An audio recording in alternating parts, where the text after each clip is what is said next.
high school student Hiroto Takasaki, passionately dreamed of becoming a doctor. One day returning home, he was confronted by an unexpected sight. A girl lying unconscious, sprawled out in front of his apartment door. Living alone and rarely sharing his reasons with anyone, Hiroto immediately acted on instinct. He quickly knelt beside the girl, his mind racing with possibilities. How did she get here, and what should he do next? His desire to save people had always been his greatest motivation. It was also why he studied so hard, even wearing a white lab coat to stay focused. Now, the sight of the girl lying motionless on the floor made Hiroto think of a burglary, but something didn't add up. The girl's clothes looked strange, like something a foreigner would wear. Although he didn't know where the girl came from or why she was here, Hiroto knew he couldn't just ignore her. Before him was a life that needed saving. Hiroto knew he had to act immediately. Seeing the girl unconscious on the floor, he carefully lifted her and carried her to the bedroom. The cold floor wasn't a safe place for her to lie for long. It could be bad for her health. As he walked, the girl's body stirred slightly. Her eyes slowly opened, her blurry vision gradually clearing. Realizing she was being carried in a boy's arms, she was instantly stunned. The shock quickly turned into panic. Overcome by panic, the girl clung tightly to Hiroto, holding on as if she were afraid of falling. Surprised by her reaction, Hiroto froze for a moment. Unsure of what to do, he tried to stay calm and gently soothe her. Gradually, their breathing stabilized. Their eyes met for a brief moment. A wave of embarrassment washed over her, and she quickly let go of him and backed away. Looking flustered, she hurried into the bedroom, avoiding Hiroto's gaze. Hiroto watched her with a mix of curiosity and concern. His mind was filled with questions about who she was, and why she had appeared in his apartment. Although she tried to communicate with hand gestures, they couldn't seem to understand each other. Hiroto's gaze fell upon the strange collar around the girl's neck. Its unusual shape and design made him think of something out of the ordinary. A bold thought flashed through his mind. Could she be a slave? Disbelief flooded his thoughts. Unable to hold back, he asked the girl directly, and to his even greater surprise, she gave a slight nod to confirm it. Astonishment was written all over Hiroto's face. This is Japan, not some fantasy world. He tried to stay calm, leaving the room and heading for the kitchen. The sound of his light footsteps echoed as his mind raced with unanswered questions. Hiroto tried to convince himself it was all just a joke, but just then the gas stove in the kitchen suddenly malfunctioned, a problem that had been happening quite often lately. As he was struggling to fix it, the girl suddenly appeared behind him. What shocked him even more was that she seemed completely unaffected by the flames or the rising smoke. Hiroto's amazement didn't end there. Before his very eyes, the girl held out her hand, and a flame appeared right in her palm. This absurd sight threw Hiroto's mind into chaos. He couldn't stop wondering if she came from another world. Everything was far beyond what he had ever considered reality. While Hiroto was still lost in thought, a familiar sound broke the silence. The girl's stomach rumbled with hunger. Hiroto paused for a moment, then quickly heated up some food and placed it in front of her. Even though he had tried to get her to eat, she still didn't touch the food. He looked at her, puzzled, an indescribable feeling welling up inside him. Worried that she might not like the food, Hiroto decided to eat it himself. But contrary to what he thought, the girl insisted on feeding him herself. Her insistence flustered Hiroto. Although he tried to refuse, she quickly scooped up a spoonful of food and brought it to his mouth. Hiroto reluctantly swallowed the food, then gently reminded her that she didn't need to act like a slave. He reassured her that she wasn't a slave and encouraged her to eat for herself. At his words, a look of relief washed over the girl's face, followed by a faint smile. But instead of eating for herself, she continued to feed Hiroto, looking strangely happy as she did. Seeing her simple joy, Hiroto sighed, but this time he didn't stop her. He brought her a glass of water, placed it in front of her, and encouraged her to eat on her own. It seemed she was finally listening. She began to eat, slowly savoring the flavor of the food, her eyes shining with simple joy. Hiroto felt relieved, but also immensely curious. The girl's genuine reaction moved him slightly. As he thought about the situation, he realized that cold fried rice wasn't the best meal for her. Wanting to take better care of her, he decided to cook some porridge, something easier to eat and much healthier. When he returned to the table, Hiroto was surprised to see the girl licking the plate clean, every motion clearly showing how much she treasured every single bite. Although a look of embarrassment flashed across her face, her actions said it all. Hiroto understood then that she had probably been starving for a very long time. This made him even more worried. These thoughts stayed with him on the way home. He couldn't stop thinking about the girl's situation. Her thin body, the way she ate so hastily, and her timid eyes all pointed to one thing. She had been suffering from neglect and abuse for a long, long time. Hiroto didn't just want to improve the girl's nutrition, he was also concerned about taking care of her personal hygiene. Her tattered clothes, stained with mud, and the bruises clearly visible on her delicate skin, were things he couldn't just ignore. Determined to improve her condition, he figured a good bath was necessary. When Hiroto brought up the idea, the girl's eyes widened in surprise. Her initial shock quickly gave way to a radiant smile. That innocent expression flustered Hiroto a little. He vaguely remembered reading somewhere that girls often enjoy baths as a way to relax, which put him at ease for a moment. However, the situation quickly became more awkward than he'd imagined. Hiroto realized he hadn't considered a crucial detail, where the girl would get changed after her bath. A sense of unease crept in as he suggested she should probably get changed inside the bathroom. But the girl misunderstood him. She started to unbutton his white shirt, leaving Hiroto stunned. His face flushed hot, his heart pounding. Flustered and panicked, Hiroto quickly pulled his jacket closed, avoiding her gaze. The air in the room instantly filled with awkwardness, silencing them both. Hiroto didn't want the girl to look like a slave, but the situation was rapidly becoming more uncomfortable. She continued to undress right in front of him, completely unconcerned, as if it were the most natural thing in the world. The overwhelming awkwardness sent Hiroto into a panic. Not knowing what else to do, he rushed out of the bathroom, closing the door to give her some much-needed privacy. Standing outside the door, Hiroto tried to calm himself. He worried whether she even knew how to wash herself. With that thought, he called out from the other side, trying to guide her on how to use the bathroom. But before he could finish, a piercing scream echoed from inside. The sudden, terrified shriek made Hiroto jump. He realized she had turned on the shower. Water was pouring down from above, perhaps for the first time she had ever seen such a thing. From the sounds, Hiroto could picture her scrambling away from the stream of water, treating it like some terrifying monster. At that moment, the obvious truth hit him. She had never encountered modern plumbing before. The thought left him both astonished and sighing with helplessness. Hiroto realized the girl couldn't manage on her own. As much as he didn't want to, he had to find a way to help her. With some hesitation, he grabbed a piece of cloth and tied it firmly around his eyes as a blindfold. Taking a deep breath, he stepped into the bathroom, trying to convince himself that this was no different from a medical procedure. Starting with her hair, Hiroto carefully massaged her tangled locks with slow, gentle movements. He paid close attention for any sign of pain and reminded her to speak up if anything felt uncomfortable. Under his careful hands, her hair gradually became soft and smooth. The girl seemed delighted, lightly running a hand through her hair, her eyes gleaming with surprise and joy. Meanwhile, Hiroto struggled to keep his composure. He knew the situation was far from anything normal he had ever experienced. But the real challenge was not over yet. After washing her hair, the next step was to clean her body. Hiroto braced himself for what was to come. He wondered what on earth he was going to do with this girl. The thought of taking her to the police station crossed his mind, but he questioned if that was the right choice.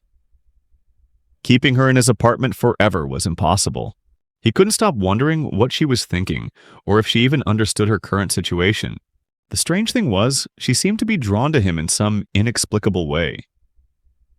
Hiroto noticed her gaze often following him, but he couldn't decipher its meaning. The feeling was both uncomfortable and elusive. Even so, he tried to focus on his most important goal, getting into medical school. That dream had always been his top priority, and he knew that as a minor, having a mysterious girl living with him would only complicate things. These thoughts swirled in his mind as Hiroto was about to leave the bathroom. But just as he turned, something unexpected happened. The mischievous girl snatched the blindfold from his eyes. Hiroto opened his eyes and saw the girl standing before him, completely naked. Flustered and surprised, he stumbled back a few steps, his heart pounding, unsure what to do. She stepped forward and gently tugged on his white coat, as if signaling that it was now his turn to bathe. Hiroto's heart rate spiked. He stopped her, trying to get the situation under control. The girl looked annoyed, her eyes filled with disappointment. It was then that Hiroto noticed the bruises and wounds scattered across her body. They were more visible under the light, marks he hadn't seen before, hidden by her dirty clothes. The instincts of someone who dreamed of being a doctor kicked in. He immediately changed his approach. Hiroto knelt down, examining each wound carefully without a word. He began to clean the scrapes, wipe away the dried blood, and then carefully bandage the necessary areas. The girl sat still, watching him quietly. There was no resistance, no complaints. In the silence, any awkwardness between them vanished. Now, Hiroto was focused on only one thing, treating her wounds. Her expression softened as Hiroto tended to her with gentleness and care. In her eyes, a memory seemed to flash, perhaps of the past. An image of a small village surfaced, where she was sold into slavery to a man with a kind smile. That man helped her sit down on a small chair. Though her body flinched slightly at his touch, she didn't resist. Both surprised and moved, she recognized a gentleness she had never experienced before. Kindness was foreign to her. It was here that she first learned about the concept of magic. As the man gently placed his hand on her head, she looked down at her collar. Her eyes were wary, as if expecting the collar to tighten and restrain her. But there were no chains, no shackles bound her anymore. Tears welled up in the corners of her eyes. For the first time, she felt a sense of freedom, a feeling she never thought she would have. After her wounds were treated, the girl looked visibly relieved. Hiroto handed her a towel and a set of clean clothes he had prepared, signaling for her to get changed. However, she shook her head, refusing. She didn't want to wear new clothes, Hiroto insisted, explaining that providing her with clean attire was just a simple act of kindness. But she still stubbornly resisted, as if clinging to her old identity, that of a slave. Her voice was firm and resolute, showing an unyielding determination. Hiroto told her to stop behaving like a slave and start living like a normal girl. Those words stunned her, leaving her unsure how to react. Until now, slave was all that defined her. In her world, it was an undeniable status.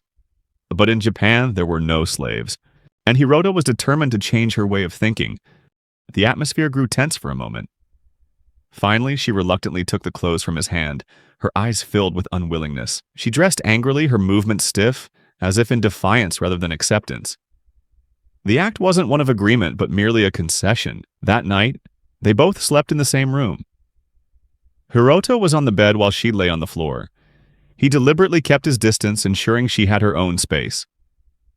Lying in bed, Hiroto stared at the ceiling. He wondered how long it would take for her to adapt. She still resisted the idea of being a normal girl, clearly still clinging to her former identity, but Hiroto was determined to change that, little by little if necessary. Late at night, the sound of a window opening echoed. Hiroto rubbed his eyes, sat up, and went to check. Before him, the girl was standing on the balcony. He froze, completely unable to believe what he was seeing. She was relieving herself in the potted plants, mistaking them for a toilet. Hiroto sighed, realizing that their cross-cultural life together had only just begun. Another normal morning arrived, and Hiroto woke up feeling more refreshed. Hiroto rubbed his eyes and stretched, only to find that the girl was already awake. She stood before him, holding a towel, and offered it to him with a smile. Hiroto refused, and repeated that he had told her to stop with the slave-like actions. He walked towards the bathroom, adding that he could manage on his own. As he washed his face, Hiroto mulled over a recurring problem: what he should call her. She didn't speak his language, and so far he had no name to call her by. The lack of a name was starting to cause problems.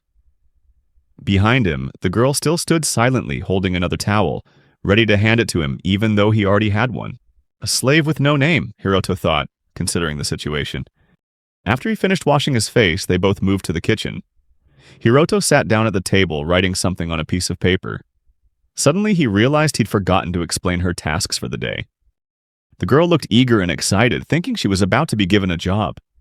But Hiroto didn't need that kind of enthusiasm for what he had in mind. He told her the task wasn't important, then handed her a small stack of children's books. They were basic ones for learning to read and count. Hiroto told her that her mission for the day was to study, starting with the hiragana chart. The most important thing right now was for her to learn the language. The girl did not look pleased. Her eyes were fixed on the books, clearly unimpressed. To her, this wasn't a real job. It was a far cry from what she had expected when Hiroto said she would have a mission. Her eyes narrowed, expressing her disapproval.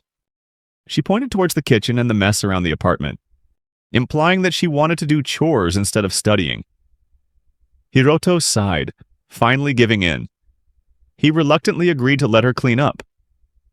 As Hiroto relented, the girl's face lit up with happiness. She immediately got to work. Watching her joyfully tackle the task, Hiroto couldn't help but smile. After all, it made sense to share the housework since they were living together. But what happened next left Hiroto stunned.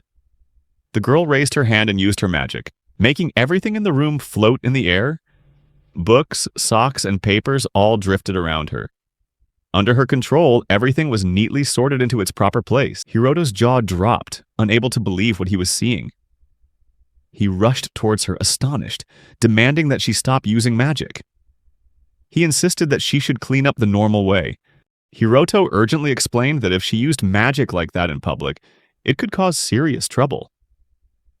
The girl looked confused, not fully understanding what he meant. Hiroto patiently began to show her how to use the household appliances one by one. He demonstrated how to operate each item, from the vacuum cleaner to the microwave. She watched intently, her eyes wide with curiosity. He stressed that in this world, people use technology for everything, so there's no need for magic. The girl nodded silently, but her eyes showed she didn't entirely agree. To her, doing things without magic seemed strange, even inefficient. Just as Hiroto finished speaking, she suddenly grabbed his shirt. Her eyes welled up with tears, filled with an uncontrollable emotion. The girl began to sob, clinging to Hiroto as if she had just lost something precious. Hiroto stood frozen, his body stiffening in surprise at this sudden emotional outburst. Through her sobs, he realized the reason. She felt useless for not being able to use magic, as if her entire worth revolved around it. Hiroto gently patted her back, trying to reassure her that it wasn't true. He told her she was worth more than just her magic. Just then, a brush fell to the floor, breaking the silence. Hiroto spoke softly, calling her Berna, having decided to give her a name. The girl blinked, tears still clinging to her lashes, and looked up at him in confusion. He explained that the name Berna was inspired by the German word Narb, which means scar. But he chose the reverse of that meaning, hoping she would heal faster. Her tears gradually stopped falling. She looked at him, her gaze a mix of surprise and gratitude. Berna. She repeated the name in her mind, her eyes falling on the brush on the floor. She picked it up, holding it awkwardly in her hand, as if sensing something new. Hiroto chuckled softly as he saw Berna trying to write something, gently correcting her, and told her she was writing backward. Their strange but sincere cultural exchange continued. As Berna prepared to change her clothes, Hiroto watched quietly, still at a loss as to how to explain many modern concepts.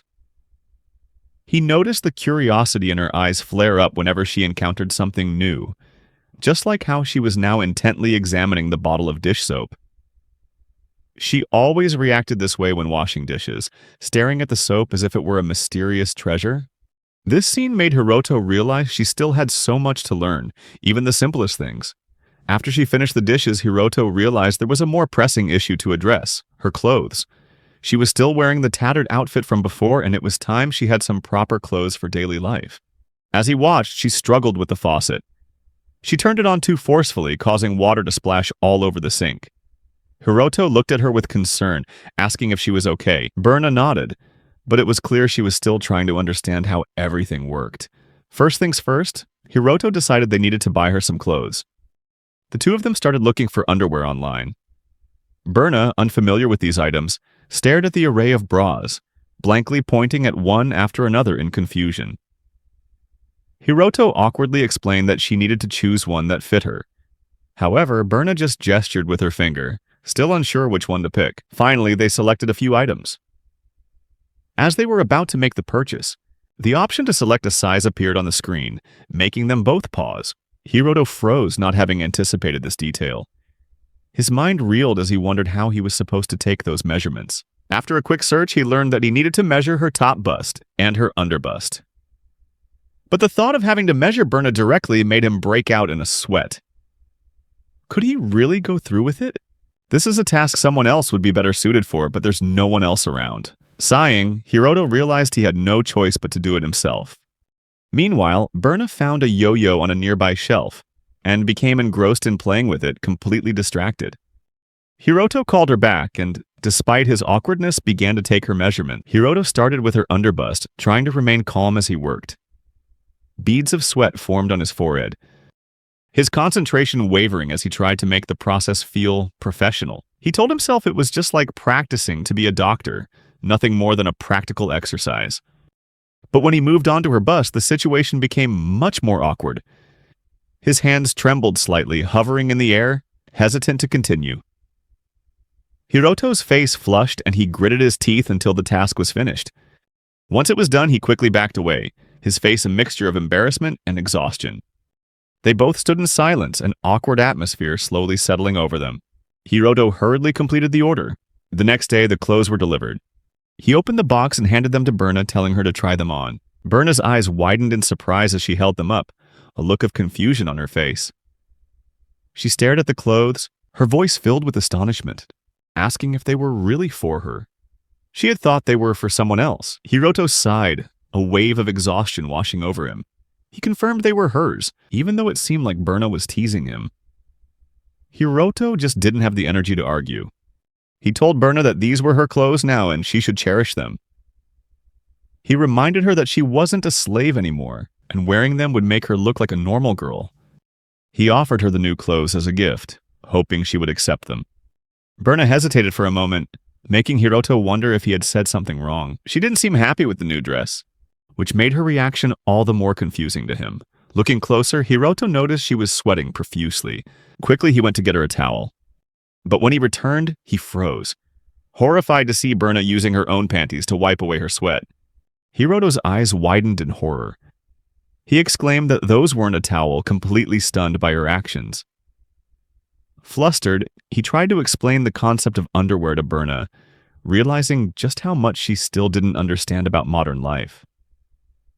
"That's not how you use them," he mumbled, completely baffled. In his mind, he wondered how long it would take for her to understand basic, everyday items. They had a long road ahead of them. A sense of guilt washed over Hiroto as he watched Berna struggle to clean the kitchen. She was still fumbling around, trying to get the job done with the limited knowledge she had. Hiroto hadn't realized how messy the room had become, nor the difference in how they both cleaned. Though Berna tried her best, she was bound by his strict rule, no using magic. As she moved around the room, determined to help, her foot accidentally got caught on a power cord on the floor. Losing her balance, she tumbled to the ground. Seeing her fall, Hiroto suddenly felt dizzy. Before long, he realized he had caught a cold. Berna, feeling guilty, immediately blamed herself for the accident, but Hiroto reassured her it wasn't her fault. He explained that his health had always been frail. He called it the doctor's paradox, someone who dreamed of being a doctor but couldn't even keep himself healthy. Berna's guilt deepened, and she insisted on taking care of Hiroto so he could get better. At first, Hiroto tried to wave it off, saying it was unnecessary and that he could recover on his own. But Berna's determination was unshakable, forcing him to give in. Hiroto showed her how to make rice porridge, his stomach growling as he waited, anticipating a warm meal to soothe his hunger. When Berna finally brought out the porridge, he froze. The bowl was filled with a burnt mess with black bits stuck firmly to the sides, emitting a foul, scorched smell. Hiroto stared at the porridge, his expression blank. Not wanting to hurt Berna's feelings, he forced himself to take a bite. "It's good," he lied. But the lie didn't last long. The moment he swallowed, a sharp pain shot through his stomach, causing him to double over in discomfort. Seeing this, Berna immediately tried to use her magic to heal him, but Hiroto stopped her, reminding her again that they couldn't rely on magic for everything. "It's fine," he mumbled, trying to endure the pain. As the chill in his body grew worse, Hiroto asked for a blanket. Berna quickly draped the blanket over him, her eyes filled with worry. Seeing him like this, he thought that maybe he should consider going to the hospital later. For now, though, Hiroto just wanted to sleep. Berna seemed determined to stay close to him. As Hiroto drifted off to sleep, she lay down on the floor beside his bed.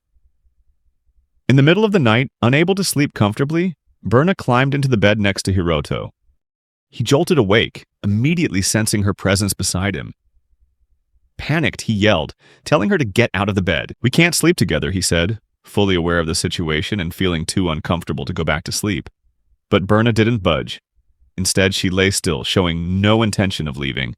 She placed a cold, damp cloth on Hiroto's forehead, trying to bring his fever down. As the night wore on, she struggled to stay awake. For a moment, she considered using magic to keep herself from falling asleep, but she quickly remembered Hiroto's strict rule: no using magic. Even so, her worry for his health made it impossible for her to sit still. Ignoring his warning, Berna decided to use magic. She pressed her forehead against Hiroto's and transferred the fever from his body to her own, a spell she had perfected to heal others. When Hiroto woke up, his headache had subsided and his body felt lighter. He looked around and saw Berna sitting at the dining table, her face flushed with fever. A wave of gratitude washed over him as he realized she had been taking care of him all night. Hiroto walked closer and noticed Berna's face was bright red. His heart sank. She had caught his cold. Putting the pieces together, he quickly realized what she had done. She had transferred his illness into her own body. Hiroto sighed, a sense of frustration rising within him. With his dream of becoming a doctor, this was unacceptable. He gently scolded her, telling her she shouldn't have done that, and reminding her to stop using magic for things like this. Berna turned her face away, too weak to argue. Hiroto took her temperature and saw that it was slowly returning to normal. Even though her magic had worked, it still bothered him. It was a dangerous solution she should never repeat. Hiroto knew he had to be more careful from now on, for both their sakes. One evening, Berna was engrossed in a live news report about the Golden Week festival at the Soji shopping district. There were only 2 days left until the festival ended, and her curiosity grew as she pointed at the screen, making it clear she wanted to understand more about the event. Hiroto glanced at the TV and explained that it was a time when several holidays were grouped together, allowing people to take a break and relax. But Berna was still confused. She gestured with her hands, as if asking if only the evenings counted as rest time. Hiroto chuckled softly and shook his head, explaining that it was the entire day off. He realized that as a former slave, Berna had probably never experienced the concept of a holiday. A pang of guilt hit him, and he decided this was a good opportunity to show her the outside world and let her get a taste of freedom. Berna kept her eyes glued to the news report, noticing that even during the Golden Week holiday, people were still working. The trains were packed with commuters. The sight made her wonder if those people were slaves too. Hiroto shook his head, dismissing her speculation. Afterward, the two of them went out to explore the largest shopping center in the area. The sheer size and scale of the shopping center left Berna stunned, her eyes wide with amazement. Berna wasn't used to such a bustling environment where people had to rely on maps to find their way around. She was taken aback by the crowds and the complexity of the space around her. They stopped at a cafe, which fascinated Berna even more. The lively atmosphere and the cheerful chatter of the girls sitting at the surrounding tables captured her attention. Noticing Berna's interest, Hiroto chose a cafe popular with women, hoping she would enjoy the experience. When the waitress approached, she accidentally misunderstood their relationship. With a sweet smile, she said the cafe had special seating for couples.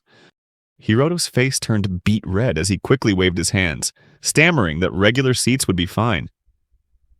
His flustered reaction surprised Berna. They both sat down at a table, but Hiroto could clearly hear the conversation of some girls nearby. Some complimented Berna's beauty, remarking that she must be a foreigner. Others compared Hiroto to her, saying he looked pretty average standing next to her. The pressure of the surrounding stares made him feel ashamed, and he tried his best to ignore them. Hiroto picked up the menu and flipped through it. But when he looked at the one Berna was holding, he froze in horror. Hiroto realized they had been mistakenly given the couple's menu. He hastily snatched it away, blurting out a reaction, but immediately calmed himself and apologized to Berna. He told her to just choose anything she liked. A quiet discomfort grew inside Hiroto. As someone used to burying his nose in books, he wasn't accustomed to social situations like this. The feeling of being watched in public was like a nightmare for him. When the ice cream was brought out, Hiroto encouraged Berna to eat. But instead of eating, she scooped up a spoonful of ice cream and held it out to him, as if offering him the first bite.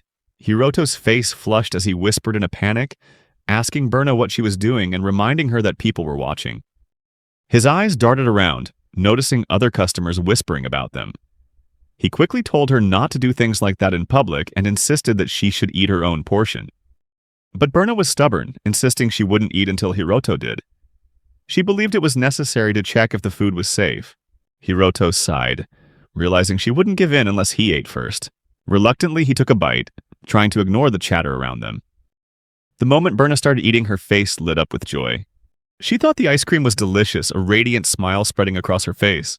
Hiroto breathed a sigh of relief seeing Berna enjoy the ice cream. As they continued their meal, he noticed Berna observing the other people in the cafe. Many customers were using their phones to take pictures of their food, a sight that caught her attention. But then Berna looked down at her own empty hands. She didn't have a phone. For a moment, the radiant look on her face vanished. Hiroto noticed the sudden change but didn't understand the reason. Suddenly, tears started to well up in Berna's eyes, causing the whispers around them to grow louder. People started to speculate that they had just had a fight. Hiroto was mortified, his face burning from the pressure. Panicked, he gently placed a hand on Berna's head, trying to comfort her. He told her gently that it was okay and reminded her that they came here to have fun, not to be sad. Hiroto hoped his words would soothe Berna's sadness. Inwardly, he blamed himself, believing he must have done something wrong, though he didn't know exactly what the problem was. At least for now, Berna seemed calmer, but the surrounding chatter didn't stop. Nearby customers whispered to each other, assuming they must be a couple.